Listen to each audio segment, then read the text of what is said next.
வணக்கம், welcome to my YouTube channel. இன்றைக்கி நம்ம என்ன பார்க்க போகிறோன்னா, எல்லாருக்குமே மோஸ்ட் ஃபேவரட்டான பீஸா தான். ஆனால் தோசையில் பண்ண போகிறோம். தோசை மாவை பேஸாக வச்சு பண்ண போகிறோம். பார்க்கவே கலர்ஃபுல்லாக டெலிஷியஸாக இருக்கா? எப்படி பண்ணுறதுன்னு பார்க்கலாம் வாங்க. அதுக்கு தோசை தவா சூடானதுக்கப்புறம் லைட்டாக ஆயில் அப்ளை பண்ணிவிட்டு தோசை மாவு நல்லா ஒரு 2 கரண்டி ஃபுல்லாக எடுத்து போட்டுக்கோங்க. தோசை நமக்கு திக்காக தான் வேணும், மெலிசாக இருந்தால் நல்லா இருக்காது. இந்த மாதிரி திக்காக கொஞ்சம் ஊற்றிட்டு லைட்டாக ஆயில் மேலே அப்ளை பண்ணிவிட்டு மூடி போட்டு மூடி வச்சுருங்க. இது கொஞ்சம் மேலே அந்த மாவு கொஞ்சம் இதாகட்டும். அடுப்பு நல்லா ஸ்லோ ஃப்ளேம்லேயே வச்சுக்கோங்க. இப்போ டாப்பிங்ஸ் என்னென்னு பார்த்துடலாம். ஒரு ஆனியன், ஒரு தக்காளி, 100 கிராம் போல் பன்னீர் எடுத்திருக்கேன், ஒரு கேப்சிகம், அப்புறம் ஸ்வீட் கார்ன் ஆஃப் எடுத்திருக்கேன். அதை நல்லா வேக வச்சு வச்சுக்கோங்க. இது பார்த்திங்கன்னா பீஸா சாஸ். இது எப்படி பண்ணுறதுன்னா, tomato sauce, chilli sauce, chilli flakes, oregano இது எல்லாத்தையும் போட்டு மிக்ஸ் பண்ணி வச்சுருக்கேன். அவ்வளோதான், நம்மளோட பீஸா சாஸ் சிம்பிளாக ரெடி ஆகிடுச்சு. அதுக்கப்புறம் சீஸ்க்கு பார்த்தீங்கன்னா இன்றைக்கி நான் ஷீட்ஸ் எடுத்திருக்கேன். நீங்கள் க்யூபாக இருக்கிறது கூட எடுத்துக்கலாம். அது இன்னும் ஈஸியாக இருக்கும் யூஸ் பண்ண. இப்போ பாருங்கள், தோசை மேலே அந்த மாவெல்லாம் கொஞ்சம் இதாகி ஓரளவுக்கு ஒட்டாத மாதிரி வந்திருக்கு. இப்போது நம்ம பீஸா சாஸ் இருக்குது இல்லையா, அதை ஒரு 2 ஸ்பூன் எடுத்து நல்லா ஸ்ப்ரெட் பண்ணி விட்டுக்கோங்க. இது மேலே ஸ்ப்ரெட் பண்ணி விட்டுட்டு இப்போ நம்ம மேலே டாப்பிங்ஸ்லாம் ஆட் பண்ணிடலாம். 1 பை 1 ஆட் பண்ணிக்கோங்க. நம்ம எடுத்து வச்சுருந்த ஆனியன், தக்காளி, கேப்சிகம், ஸ்வீட் கார்ன், பன்னீர் பார்த்திங்கன்னா நான் இன்றைக்கி அப்படியே தான் இது சேர்த்துக்க போகிறேன். நீங்கள் தேவைப்பட்டால் அதை லைட்டாக ரோஸ்ட் பண்ணி சேர்த்துக்கலாம். எக்ஸ்ட்ரா சால்ட் அண்ட் பெப்பர் இல்லை சால்ட் அண்டு மிளகாத்தூள் இதெல்லாம் சேர்த்து கூட மிக்ஸ் பண்ணி நீங்கள் சேர்த்துக்கலாம். அது இன்னும் கொஞ்சம் டிஃப்ரெண்ட்டாக இருக்கும்.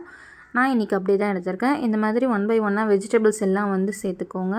நீங்கள் இதிலே மஷ்ரூம் சேர்த்துக்கலாம், இன்னும் உங்களுக்கு விருப்பப்பட்ட வெஜிடபிள்ஸ் சேர்த்துக்கலாம். இதெல்லாம் சேர்த்துட்டு இதுக்கு மேலே சீஸை இப்போ சேர்த்துருவோம்.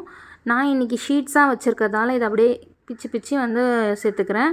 நீங்கள் க்யூபாக வச்சுருந்தீங்க அப்படின்னா நல்லா கிரேட் பண்ணி சேர்த்துக்கோங்க, ஃபுல்லாக வர மாதிரி. இப்போ மூடி வச்சு சீஸ் மெல்ட் ஆகிற வரைக்கும் வெயிட் பண்ணுங்கள். மெல்ட் ஆனதுக்கப்புறம் அதை அப்படியே சர்வ் பண்ணலாம். பாருங்கள், செம்மையாக கலர்ஃபுல்லாக இருக்கா, சூப்பராக. இது அப்படியேவும் சாப்பிட்லாம், விருப்பப்பட்டால் சாஸ் தொட்டும் சாப்பிட்லாம். இதில் பீஸா சாஸ் சேர்த்துருக்கிறதால நல்லா அந்த டேஸ்ட்டும் ஃப்ளேவரும் சூப்பராக இருக்கும், செம்மையாக இருக்கும். ரொம்ப ஈஸியாக செஞ்சிடலாம். பீஸா பேஸ் இல்லாதப்போ இந்த மாதிரி தோசை மேலே வச்சு செய்யலாம், சூப்பர் டேஸ்ட்டாக இருக்கும். ஒரு தடவை ட்ரை பண்ணி பாருங்கள்.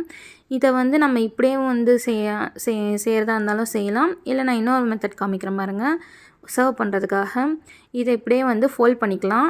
அது சூடாக இருக்கும்போதே அடுப்புலேயே வச்சு இந்த மாதிரி லைட்டாக ஃபோல்ட் பண்ணி லைட்டாக ப்ரெஸ் பண்ணி விட்டுக்கோங்க. அந்த சீஸ்லாம் ஒன்றோட ஒன்று ஒட்டி, அந்த இதெல்லாம் ஒன்றோட ஒன்று ஒட்டி வரும். இப்போ இந்த மாதிரி ப்ரெஸ் பண்ணிவிட்டு இதை ஆஃபாக கட் பண்ணிக்கலாம். இந்த மாதிரி ஆஃபாக கட் பண்ணிவிட்டு இதை அப்படியே லைட்டாக திருப்பி போட்டுக்கோங்க. திருப்பி போட்டு இந்த பக்கமும் இந்த மாதிரி ஆஃபாக கட் பண்ணி எடுத்துட்டிங்கன்னா நம்ம சாப்பிட்றதுக்கும் இப்படி பிடிச்சி சாப்பிட்றதுக்கும் ஈஸியாக இருக்கும். இப்போ பாருங்கள், நம்மளோட பீஸா தோசை சூப்பராக ரெடி ஆகிடுச்சு. ஒரு தடவை ட்ரை பண்ணி பாருங்கள். This video is sponsored by BuyMode e-shopping application. BuyMode e-shopping application is one of the online shopping app. இந்த ஆப் பார்த்திங்கன்னா நம்மளோட ப்ளே ஸ்டோர்லேயும் ஆப் ஸ்டோர்லேயும் அவைலபிளாக இருக்குது. டிஸ்கிரிப்ஷனில் இதோட லிங்க் கொடுத்துருக்கேன், இன்ஸ்டால் பண்ணி செக் பண்ணி பாருங்கள். ரொம்ப யூஸ்ஃபுல்லான ஒரு ஆப்பு க்ராசரிஸ் வாங்குறதுக்கு. இந்த வீடியோ உங்களுக்கு பிடிச்சிருந்தா லைக் பண்ணுங்கள், ஷேர் பண்ணுங்கள். என்னோடய சேனலை ஃபஸ்ட் டைம் பார்க்குறீங்கன்னா சப்ஸ்கிரைப் பண்ணிக்கோங்க. தேங்க்ஸ் ஃபார் வாட்சிங்.